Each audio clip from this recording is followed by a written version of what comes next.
السلام عليكم ورحمة الله وبركاته ودنا የተከበራችሁ የዩቲዩብ ቤተሰቦቻችን ወዳጆቻችን እንደምን አላችሁ? እንዴት ይዟችኋል? አላህ ከድንገተኛ ሞት ከመጥፎ አደጋ ይሰውረን ይሰውራችሁ፣ እድሜና ጤና ይስጠን። ድንገት መጥፎ አደጋን ከመስማት ድንገት ከሚከሰቱ ነገሮች ሁሉ እሱ ይሰውረን እያልን ሰሞኑን የተከሰቱ ክስተቶች በሀገራችን ላይ በየጊዜው እንግዲህ የማይሰማ ነገር የለም። ሀገራችን ላይ በየጊዜ አሳዛኝ እንጂ ብዙም ይሄን ያህል ደስታ ያለው ነገር የሚሰማበት ነገር አይደለም። በየጊዜው እንደዚህ ተፈጠረ እንዲህ ተፈጠረ፣ ያኔ አሳዛኝ ነገር ብቻ ነው። ሰው ሰራሽ አደጋዎች የተለመዱ ሆነዋል። አሁን ሰዓት የተለያዩ ግፎች፣ የተለያዩ አገዳደሎች። ነገር ግን የዛሬው ከዚህ ለየት የሚያደርገው ሰሞንኛ የተፈጠረ በጋሞ ዞን በደቡብ ኢትዮጵያ በጋሞ ዞን የተከሰተው የተፈጥሮ አደጋ እጅግ አሳዛኝ ተፈጥሮ ነው። ካላህ የመጣ ነገር ነው ማለት ነው። ሰው ተወቃሽ አይሆንም፣ ግን መንግስትን ተወቃሽ ያደርጋል። ምክንያቱም ተደጋጋሚ እዚህ ቦታ ላይ ሁሌ ተደጋጋሚ እየገጠማቸው ነው እነዚህ ሰዎች። የዛሬ ዓመትም ተመሳሳይ ክስተት በጣም በሚያሳዝን ሁኔታ ብዙ ሰው ሞቷል። ሀገራዊ ንቅናቄ በመፍጠር ለተጎጂዎች መድረስ ቀዳሚ ተግባራችን መሆን ይኖርበታል። ትክክል ነው። እንደነዚህ አይነት ክስተቶች ሲከሰቱ የሰው ርብርብ ይፈልጋል። ሰው አለን እንዴ ብለው እነሱም ሀዘናቸውን እንዲረሱ ያጡትን ነገር እንዲተኩ። የሰው ልጅ አይተካም። አንዴ የሞተው ሞቷል። ግን መረባረብ፣ መረዳዳት ማለት ለተረፈው ቦታ ማድረግ፣ የተረፉትን ይሄን አይነት ክስተት ሁለተኛ እንዳይደገምባቸው ምን ማድረግ አለብን፣ ምን መሆን አለበት፣ ሰፊ ውይይት ይጠይቃል። ይሄ ስልጣን ያላቸው ሰዎች እና ሀብት ያላቸው ሰዎች የሚሰሩበት ነገር ነው ማለት ነው።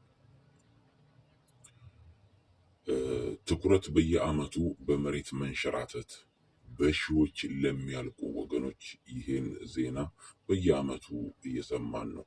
በዛሬው ብቻ አደጋ የኢቲቪ ዜና እንደዘገበው 70 ሰዎች ደርሰዋል። እስካሁን ያጣናቸው ወገኖቻችን ነፍሳቸውን ይማር ይላል። ትክክል ነው። እስካሁን የተገኙት ማለት ነው። በየዓመቱ እየተከሰተ ነው። እዛ ቦታ ላይ ሄዶ አልቅሶ ፎቶ ተንስቶ ቪዲዮ ሰርቶ መመለስ ይሄ አይደለም እርዳታ። እርዳታ ማለት እንዴት ከዚህ ነገር እናወጣቸዋለን፣ እንዴት ከዚህ እንደዚህ አይነት አደጋ ሁለተኛ እንዳይከሰትባቸው ማድረግ አለብን፣ ምን እናድርግ? እዛ ሄዶ ፎቶ ተንስቶ መምጣት፣ እዛ ሄዶ አስመሳይ እንባ አልቅሶ መመለስ ይሄ ለእነሱ ምንም አይነት እርዳታ አይደለም። የዛሬ ቀጣይ ዓመትም እንደማይደገምባቸው ምንም አይነት ዋስትና የለም።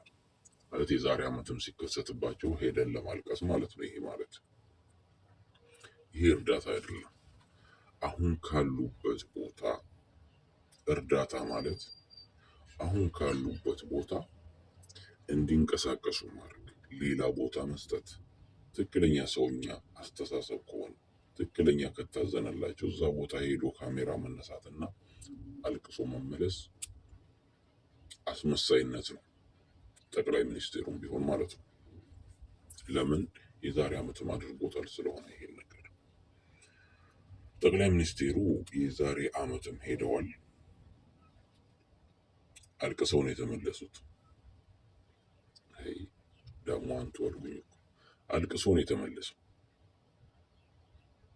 አንቱ የሚባለው እኮ የሚከበር ሰው፣ ሰውን የሚያከብር፣ ድሃን የሚያከብር የማያከብር ምኑን አንቱ ተባለ? ለሀብታም የሚሰግድ አልሙሂም የዛሬ ዓመትም ሄዶ አልቅሶ ፎቶ ተንስቶ ነው የተመለሰው። ምንም አይነት መፍትሄ አላመጣም። ይኸው ዘንድሮም ሄደ አለቀሰና መጣ። ከላይ ፎቶ ለመነሳት ማለት ነው። የሚያለቅሰው እኮ ከላይ ነው። ውስጡ ቢያለቅስ ኖሮማ መፍትሄ ያደርግላቸው ነበር። ለምን? አገሪቱን እየመራ ያለው እሱ ነው። መፍትሄ ያስቀምጥለት ነበር፣ ያደርግላቸው ነበር። ዘንድሮም ለማልቀስ ፎቶ ለመነሳት አይሄድም ነበር። ግን እንደ ሰውኛ ቢታሰብላቸው ኖሮ ዘንድሮ ይሄ ክስተት ባልተከሰተ ባልተደገመ ነበር። የመጀመሪያው እዛ ቦታ ላይ ከዛ ቦታ እንዲንቀሳቀሱ ማድረግ፣ ሌላ ስፍራ መስጠት። በራሳቸው ጊዜ ከሆነ ቦታ ሄደው ሆነ ቦታ ላይ መስፈር አይችሉም። ሁለተኛው መፍትሄ ይህን እንኳን ማድረግ ቢያቅተው እዛ ቦታ ላይ መሬት እንዳይንሸራተት የተለያየ ቴክኖሎጂ መጠቀም ይቻላል። ዘመኑ የረቀቀበት ዘመን ነው። የተለያየ እርዳታ ሊያደርግላቸው ይችል ነበር። ይህን ከማድረግ ግን በየቦታ የተለያየ ነገር ሲከሰት ጥቁር ልብስ ይለብሳል። ሄዶ ፎቶ ተንስቶ አለቀስኩ፣ አዘንኩ በተከሰተው ነገር መድሬሽ ይልና ይመለሳል። ማንን ያሽሞነሙናል? አዲስ አበባን ያሽሞነሙናል። እሱ አዲስ አበባን ግንባታ አለበት። ከአዲስ አበባ ውጭ ያለው ሩቅ ክፍለ ከተማ ክፍለ ማህበረሰብ ጉዳዩ አይደለም። አንድ ቀን ሄዶ ፎቶ ተንስቶ ይመጣል። ለወገኖቻችን መቼም ቢሆን ከጎናችሁ ነን፣ መቼም ቢሆን ከእናንተው ጋር ነን፣ መቼም ቢሆን ጉዳታችሁ ጉዳታችን ነው፣ ህመማችሁ ህመማችን ነው። የቃላት ድርደራ፣ ቃላት በሺ ቢደረደር ወደ ተግባር ካልተመለሰ ምንም እርዳታ አይሆንም። ያን ሰውዬ ሊያከመው አይችልም። አንድ ክፉኛ የታመመ ሰውዬ አብሽር የኔ ወንድም አለሁልህ፣ አብሽር አብሽር አብሽር እያልክ ብታባብለው የእሱን ህመም አይፈውስም። የእሱን ህመም የሚፈውሰው የደገፍከው እንደሆነ መደገፍ ማለት በቻልከው የለህም መደገፍ አልቻልክም፣ የሚችሉትን አሰባስብ፣ አንድ ሁለት ያን ሰውዬ ያሳክማልና የተሰበሰበች አንድ ሁለት ያን ሰውዬ ያሳክማል። ግን እስሩ ቁጭ ብለህ አልቅሰህ ብትመለስ አብሽር አለሁ ከጎንህ ነኝ ምን ብትል ሺህ ቃላት ብትደረደር ሰውየውን ጎዳኸው እንጂ አልጠቀምከውም። ህመሙን ጨመርክበት እንጂ አልቀነስክለትም። እዚህ ጋር እንደምታዩት የሚያለቅስ የሚመስል ግን የሚስቅ ብየዋለሁ እኔ። ተመሳሳይ እንደዚህ አይነት ፎቶ ተመሳሳይ የዛሬ ዓመትም ሄዶ እንደዚሁ ጥቁሩ ልብስ ለብሶ አጋሮቹን ይዞ አይቷቸውን የተመለሰው። ህዝቡ ማገሰሩ፣ ህዝቡ ምንም በጣም የሚደነቀው የሶሻል ሚዲያ ተጠቃሚዎች ብዙዎቹ ሄደው ብዙ እርዳታ አድርገዋል። ያቅማቸውን እለት ጉርስ ምናምን የመሳሰለ። ከዛ ውጪ ሌላው አቅማቸው ስላልሆነ ምንም አይፈረድባቸውም። የሌላው አቅም የመንግስት ነበር። እቺ ምስኪን እናት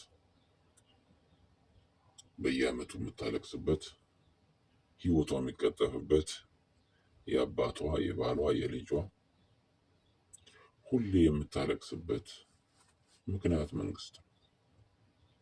ከዚህ ለቅሶዋ ማውጣት መድረስ ይችል ነበረ። መንግስታችንን ልቦና ይስጠው። ፈጣሪ ቀይርልን ብንለውም አለ ሰዓቱ አይቀየርም። ሰዓቱ ሲደርስ ነው የሚወርደው። ምን አለ ምላሴን በቆረጠው እያልኩ እላለሁ። የሆነ ሰዓት አንዳንዴ ያላችሁበትን አታውቁትምና